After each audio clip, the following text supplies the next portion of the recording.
Congress party ఇచ్చినటువంటి హామీలు ఏంటి, వాళ్ళు ఇచ్చినటువంటి గ్యారెంటీలు ఏంటి, ఏ విధంగా ప్రజల్ని మోసం చేస్తున్నటువంటి విషయాన్ని చెప్పడం జరిగింది. రేవంత్ రెడ్డి ఎలక్షన్స్లలో 420 హామీలను ఇచ్చిండు. 420 హామీలు అంటే ఏమంటాం మనం? 420 420. రేవంత్ రెడ్డి 420, ఆ 420 హామీలను ఇచ్చిండు. హామీలను ఇచ్చి ఒక్క హామీని కూడా నెరవేర్చేటువంటి పరిస్థితి లేదు ఈ రోజు ఉన్నటువంటి 420 ముఖ్యమంత్రి.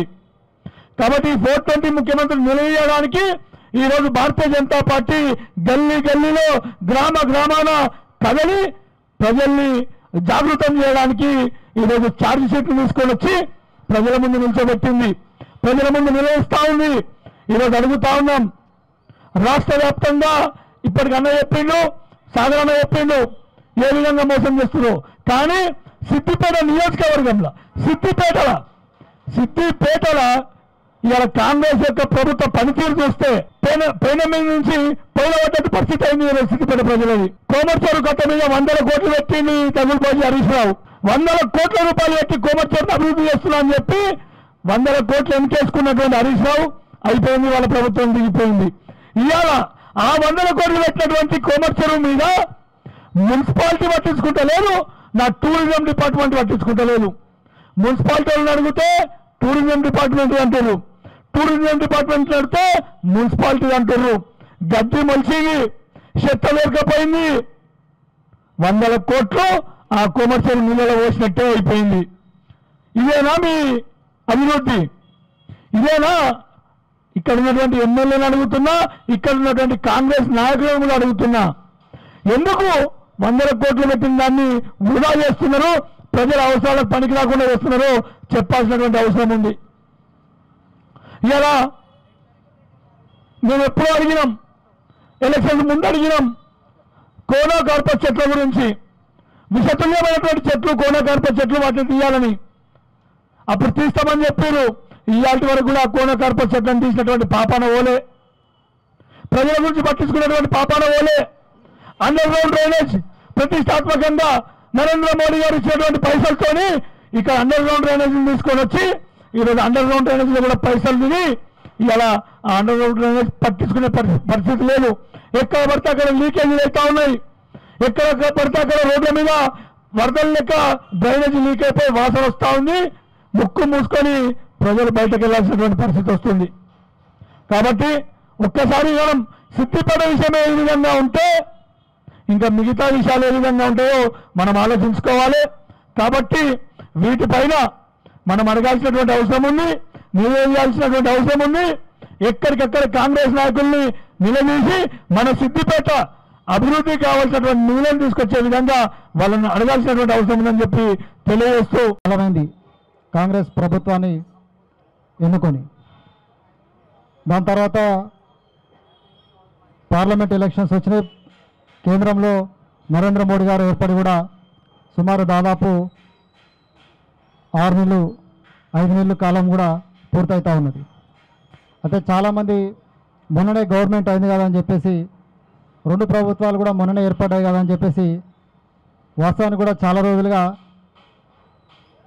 ఏం చేస్తుంది ప్రభుత్వం చూద్దామని చెప్పేసి నరేంద్ర మోడీ గారి ప్రభుత్వం అంటే ప్రజలు ఆటోమేటిక్గా ఎక్స్టెన్షన్ ఇచ్చారు. అది ప్రభుత్వం మారలేదు, అదే ప్రభుత్వము మళ్ళీ వారి నాయకత్వాన్ని ప్రజలందరూ కూడా కోరుకున్నారు.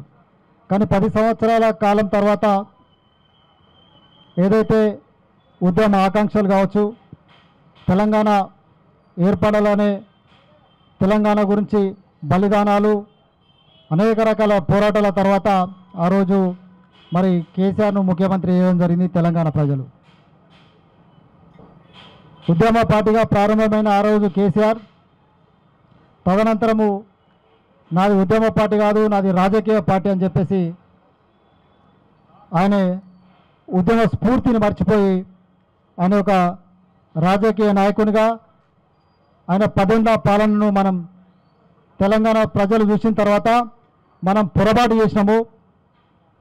తెలంగాణ ఎందుకైతే సాధించుకున్నామో, ఎందుకైతే త్యాగాలు చేసినామో, మన త్యాగాలకు మన యొక్క బలిదానాలకు విలువ లేకుండా పోయింది. ఈ తెలంగాణ ప్రజల గురించి మన గురించి ఉద్యమం ప్రారంభించలేదు, ఆయన కుటుంబం గురించి, ఆయన బిడ్డ గురించి, ఆయన అల్లుడి గురించి, ఆయన కొడుకు గురించి ఉద్యమం చేసిండు, వాళ్ళ ఉద్యోగాల గురించి ఉద్యమం చేసిండు అని చెప్పేసి ప్రజలు కేసీఆర్ని మరి ఆ రోజు ఓడగొట్టి ఇంటికి పంపడం జరిగింది. 10 ఏళ్ల కేసీఆర్ పాలనలో తెలంగాణ నిధులు బడ్జెట్తో ఆయన చేతిలో పెడితే బంగారు తెలంగాణ చేస్తా అని చెప్పి మనకు అప్పుల తెలంగాణ, బాధల తెలంగాణ చేసేవారు కేసీఆర్ మన ఫామ్ హౌస్ కోవడం జరిగింది. చాలామంది కూడా వాస్తవానికి మనం భారతీయ జనతా పార్టీ కేసీఆర్ చేస్తున్న అవినీతి పైన, అక్రమాల పైన, ఆయన కుటుంబం ఈ తెలంగాణ పైన పడి దోచుకుంటున్న తీరును నిరసిస్తూ అనేక ఉద్యమాలు చేయడం జరిగింది. కేసీఆర్ పైన, బీఆర్ఎస్ పైన పోరాడింది ఆ రోజు భారతీయ జనతా పార్టీ. అనేక మంది కార్యకర్తలు, అనేక మంది నాయకులు అనేక కేసులు ఎదుర్కొని జైళ్ల పాలై ఈ యొక్క అహంకార, ఈ యొక్క అవినీతి, ఈ కుటుంబ పాలనను తెరదించాలని చెప్పేసి అనేక మంది భారతీయ జనతా పార్టీ నాయకులు, కార్యకర్తలు మరి పోరాటం చేయడం జరిగింది. ఈ భారతీయ జనతా పార్టీ టీఆర్ఎస్ ఒకటైందని ఏదైతే ప్రోపగండాలో ప్రజలు మరి తప్పిపోయి కాంగ్రెస్ పార్టీని ఎన్నుకోవడం జరిగింది. మరి ఇలా కాంగ్రెస్ పార్టీని ఎన్నుకున్న తర్వాత ప్రజల పరిస్థితి ఎట్లయిందంటే ఇలా పోయిన మీద నుంచి ఇలా పొయ్యిన పడ్డ పరిస్థితి ఇలా తెలంగాణ ప్రజలకు కనపడతా ఉన్నది. మనం చూస్తాం ఇలా అనేక హామీలు, 6 గ్యారంటీలు, 420 హామీల పేరుతోనే ఇలా తెలంగాణ ప్రజలను ఇలా మోచేతికి బెల్లం పెట్టినట్టు ఇలా అమలు కానటువంటి ఇలా అనేక హామీలను ఆ రోజు కాంగ్రెస్ పార్టీ ఇవ్వడం జరిగింది. నేను అడుగుతా ఉన్నా ఇలా ఇదే సిద్దిపేటలో 2 లక్షల రుణమాఫీ కాని రైతులకు నువ్వు ఏం సమాధానం చెప్తావు, ఏం ముఖం పెట్టుకుని నువ్వు విజయోత్సవ సభ చేసినావు అని చెప్పేసి ఇలా రేవంత్ రెడ్డిని అడుగుతా ఉన్నాను. ఇలా ఏదైతే ఆ రోజు కూడా కేసీఆర్ మాయ మాటలతోని ఇలా కళ్ళుబొల్లి కబుర్లతోని ఏ విధంగా పాలన సాగించిండో అదే బాటల ఇలా రేవంత్ రెడ్డి కూడా పయనిస్తూ ఉన్నాడు. కాబట్టి ఈ 2 డిఎన్ఏలు, ఈ 2 పార్టీలు కూడా ఒకటే. ఒక్క కేసన్నా, ఒక్క అవినీతికి సంబంధించిన కేసన్నా, ఒక్క ఎఫ్ఐఆర్ అయినా చేస్తావా అని చెప్పేసి ఇలా రేవంత్ రెడ్డిని అడుగుతా ఉన్నా. మన జన్మోరా ఫామ్ హౌస్ని ఎందుకు ముట్టుకుంటలే అని చెప్పేసి ఇలా నేను రేవంత్ రెడ్డిని అడుగుతా ఉన్నా.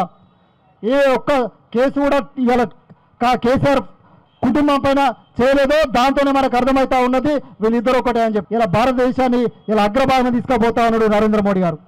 ఒకవైపు దేశము ముందుకు పోతా ఉంటే ఇలా కేసీఆర్ 10 ఏళ్ల పాలనలో ఇలా 6 లక్షల కోట్ల అప్పుతోని ఇలా అప్పుల తెలంగాణ చేసిన ఈ రాష్ట్రాన్ని ఇలా రేవంత్ రెడ్డి సంవత్సరం కాలం పూర్తి కాకముందే ఇలా 1,00,000 కోట్ల అప్పు చేస్తుడు ఇలా రేవంత్ రెడ్డి. మరి తప్పకుండా నరేంద్ర మోడీ గారి నాయకత్వంలో రాబోయే రోజులలో ఈ కాంగ్రెస్ పార్టీ పైన మనందరికీ తెలుసు, కాంగ్రెస్ అంటేనే ఈ దేశానికి పట్టిన దరిద్రం. తప్పిపోయి కేసీఆర్ని ఓడగొట్టాలని చెప్పి ఇలా ప్రజలు కాంగ్రెస్ని ఎన్నుకున్నారు. బాధ్యత గల ప్రతిపక్షంగా 35% ఓట్లతోని 8 మంది ఎంపీలను గెలిపించారంటేనే ఇలా ఒక ప్రధాన ప్రతిపక్ష హోదాని ఇలా ప్రజలు కల్పించడం జరిగింది. ఇలా కేవలం 3 రాష్ట్రాల్లోనే కాంగ్రెస్ ఉన్నది. ఇలా కర్ణాటకలో పరిస్థితి చాలా ఘోరంగా తయారైంది. ఇలా అరే ఎందుకు ఎన్నుకున్నాం రా పని చేసి ఇలా అక్కడ ఇలా నెత్తి కొట్టుకున్న పరిస్థితి కర్ణాటకలో ఉంది.